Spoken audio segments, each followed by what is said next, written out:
Good afternoon. This is news around the world on Pensioners 106.7 FM. At Barigo, Onirike Ibadan. I am BABAFEMI OBIDEYI. Federal government sets up caretaker committee on amnesty program activities. Kenyan court suspends all flights from China. Trump nominates John Ratcliffe Director of National Intelligence. In sports, Novak Djokovic to face Stefanos Tsitsipas at Dubai Tennis Championship. Now the news in full. President Muhammadu Buhari has directed the National Security Advisor, NSA, Mohammed Babagana Monguno, to set up a caretaker committee on the directive of President Muhammadu Buhari to look into the activities of the amnesty program. This followed numerous allegations and petitions surrounding the presidential amnesty program. One of the tasks of the committee is to ensure proper utilization of allocated resources in line with the government's objective of alleviating problems in the Niger Delta region and checkmate corruption in the program. Consequently, the NSA advised Buhari that the coordinator of the amnesty program, Professor Charles Tokobo, be suspended with immediate effect to pave way for proper scrutiny of the program. According to a statement by the special media aide to the president, Femi Adesina, Buhari has also directed a caretaker committee set up to review the program to oversee the running of the program with a view to ensuring government's objectives are accomplished. People's Democratic Party has abandoned plans to seek a review of the Supreme Court's judgment dismissing its case against the election of the President, Muhammadu Buhari. The party and its presidential candidate, Atiku Abubakar, challenged the declaration of Buhari of the All Progressives Congress, APC, as the winner of the 2019 presidential election by the Independent National Electoral Commission, INEC. The opposition party that lost its case at the Presidential Election Petitions Tribunal and at the Supreme Court has indicated that it would approach the Apex Court to review its judgment. The leadership of the party reportedly said there was no pressure on the party to forget the plans due to what they described as the need to respect the judgment of the Supreme Court. Lagos and Ogun State's governments have begun the search for persons who may have had contact with the Italian coronavirus patient. Lagos State Commissioner for Health, Professor Akin Abayomi, who made this known at the news conference, said the Italian, whose identity is yet to be revealed, tested positive to the virus in Lagos after he traveled to Ewekuru, Ogun State, for a business appointment. Abayomi stated that the Italian, who flew a Turkish Airlines flight into the Murtala Mohammed International Airport, Lagos, from Milan, Italy, having transited through Istanbul, Turkey, did not exhibit any symptom as of the time he arrived in Nigeria. The monthly environmental exercise recorded a mixed fortune today in Ibadan metropolis, as many people were seen hurrying to their various destinations for business and social events instead of staying at home to clear and clean the environment. Pensioners FM's correspondent Tunde Tiamiyu, who roved the city to monitor the exercise, reports that at Iwo Road, Agodi Gate, Mokola, Dugbe up to Akpata areas of Ibadan, security agents and members of other paramilitary agencies were seen stopping motorists to ascertain their identity and destinations before allowing them to move on. At some locations, including Udono, some communities used the environmental sanitation time to hold their monthly meeting, while some even used the period to make a change of guard in the leadership of their community through voting and selection. Some of the residents who spoke with Pensioners FM want the state government to further intensify efforts in ensuring compliance during such important exercise like the environmental sanitation, especially with the advent of various health challenges including Lassa fever and coronavirus currently ravaging the human society. It's still news around the world on Pensioners 106.7 FM. Let's now talk some labor and pension stories.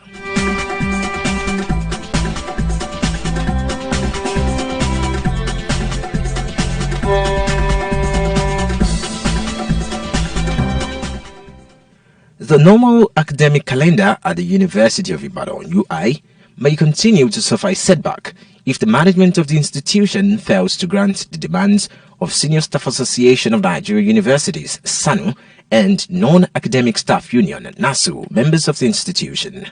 The workers called on relevant stakeholders in Nigeria to prevail on the management of the school to honor agreement earlier reached with them.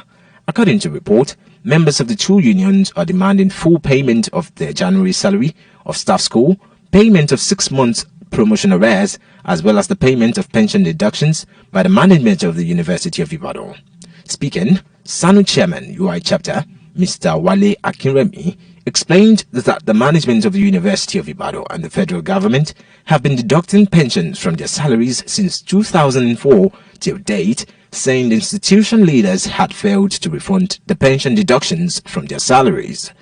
In a chat with Pensioners FM, NASU Chairman UI Chapter Mr. Malachi Etim and SANU Secretary Mr. Abiodun Omishori said the strike would continue until the federal government and the Chancellor of the institution weighed into the matter.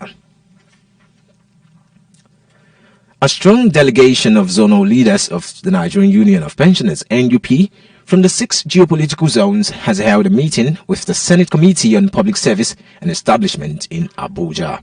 The meeting was on a twin demand for minimum pension and restoration of 5% counterpart fund to local government pension boards throughout the federation, which was withdrawn by the federal government in 2010. The chairman of the committee, Senator Ibrahim Shekarau, the former governor of Kano State, sympathized with pensioners throughout the federation and promised to do the needful regarding pensioners' demands and entitlements. He agreed with the public relations officer of the NUP in the Southwest, Comrade Olusegun Abaton, who had earlier submitted that local government pensioners and retired primary school teachers have been living life rough since the federal government's withdrawal of the 5% counterpart fund to local government pensions boards. Senator Shekarau, however, linked denying pensioners their entitlements with corruption and insecurity. Cross River State Government and the Nigerian Labour Congress (NLC) have signed an agreement to implement the 30,000 naira new minimum wage and consequential adjustments. Chairman of the Trade Union Congress (TUC), Comrade John Ode, said the agreement, which was arrived at, was expected to commence on the state government's payroll on March 1, 2020. Ode explained that other issues contained in the agreement included the implementation of outstanding promotions and the return of deactivated names in the service to the payroll. The union therefore warned that failure to attend to the issues will leave labor with no other option than to embark on industrial action to press home their demands. British pension funds have lost 5 to 6% of their value in the last 5 days over the impact of coronavirus as stock markets continue to tumble across the world. Reports says employees who were about to retire looked at their pension statements with some confidence and satisfaction after share prices hit a high record around the world. Shares in the United States tech stocks, in which many United Kingdom pension funds are invested, had seemingly been an ever upward movement. After a week in which global stock markets plunged and predictions that the outbreak could match the financial crash of 2008, retirees are expected and reportedly facing an uncertain future than even a week ago. It's still news around the world on Pensioners 106.7 FM. Now to other stories.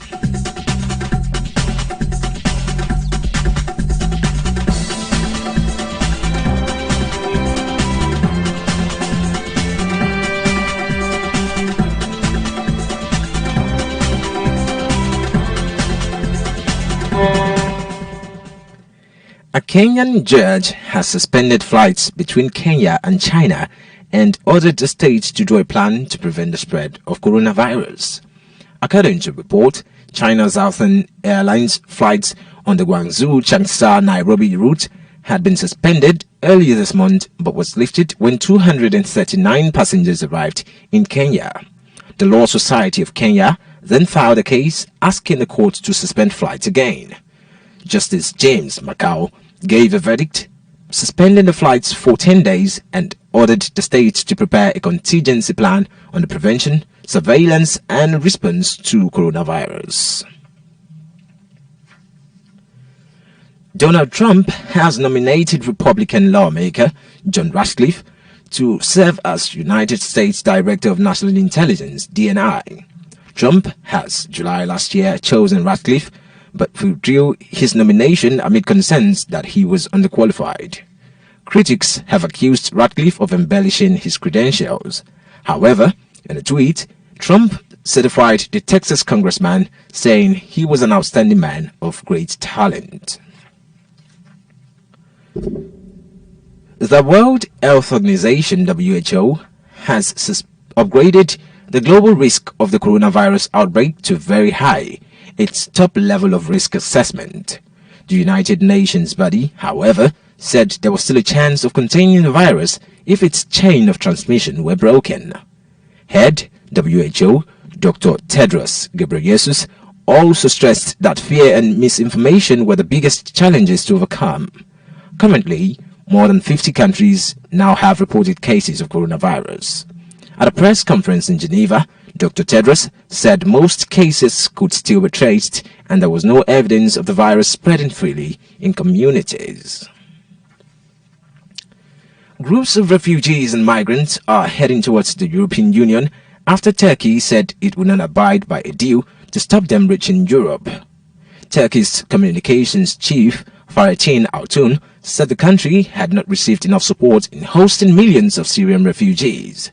This decision reportedly followed the deadly attack on Turkish troops by Syrian government forces in northern Syria, an incident which sparked fears as a major escalation involving Turkey and Syria's military ally, Russia. According to report, Greece and Bulgaria, which borders Turkey, have sent reinforcements to prevent people from entering. Greek police have also been deterring attempts to cross the border with tear gas. You're still listening to News Around the World on Pensioners 106.7 FM. We will be back with entertainment and sports stories shortly.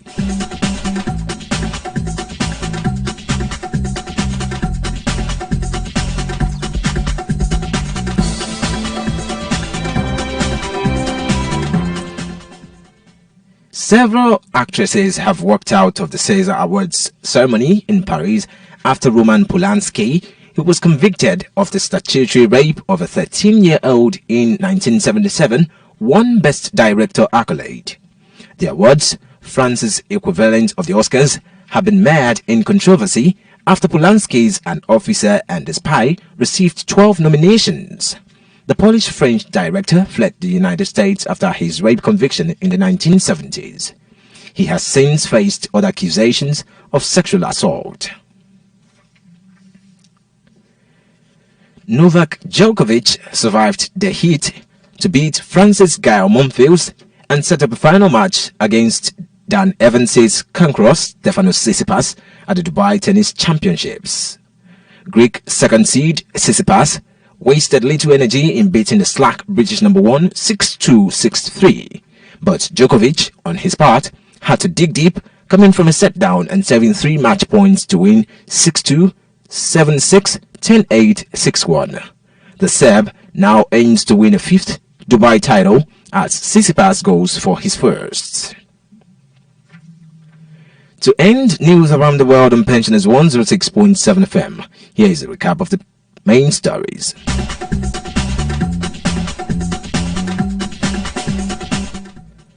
President Muhammadu Buhari has directed the National Security Advisor, Mohammed Monguno, to set up a caretaker committee on amnesty program. A Kenyan court has ordered the suspension of the spread of coronavirus in the country towards preventing the scourge of coronavirus. United States President Donald Trump has nominated Republican lawmaker John Ratcliffe as Director of National Intelligence. And in sports, we brought to you that Novak Djokovic overcome Gael Monfils to set up a face-off with Stefanos Tsitsipas at the Dubai Tennis Championships. For any information, reach us on these mobile numbers 0812 008 6270 or 0812 188 9462. Or visit us at your State Pensioners House, Agwarigo Onirike Ibadan. The news editor is Michael Adeyemo. On behalf of the production crew, I am BABAFEMI OBIDEYI. Good afternoon.